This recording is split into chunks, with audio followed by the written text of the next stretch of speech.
अस्सलाम वालेकुम, आप देख रहे हैं PA न्यूज HD और मैं हूं आपके होस्ट सादिया बतूल। शामिल करते हैं आज की अहम खबरें। ग़िलाफ़ काबा कलीद बरदार के हवाले यकम मुहर्रम को तब्दील किया जाएगा। मक्का मुकरमा ग़िलाफ़ काबा हर साल की तरह इस बार भी यकम मुहर्रम हराम को तब्दील किया जाएगा। खादिमुल हरमैन अल शरीफैन की नियाबत में नया ग़िलाफ़ काबा हवाले करने की तकरीब हुई। तकरीब में नया ग़िलाफ़ काबा कलीद बरदार काबा के हवाले कर दिया गया। वाज़ेह है कि ग़िलाफ़ काबा, जिसे कस्वा भी कहा जाता है, नई रिवायत के मुताबिक हिजरी साल के आगाज़ यानी यकम मुहर्रम अल हराम को तब्दील किया जाता है।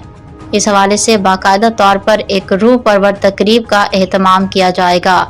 ग़िलाफ़ काबा की तैयारी में सैकड़ों किलोग्राम रेशम, चांदी और सुनहरी धागों का इस्तेमाल किया जाता है। न्यूज स्टूडियो से अब तक के लिए इतना ही। मजीद खबरों और अपडेट्स के लिए देखते रहिए PA न्यूज HD।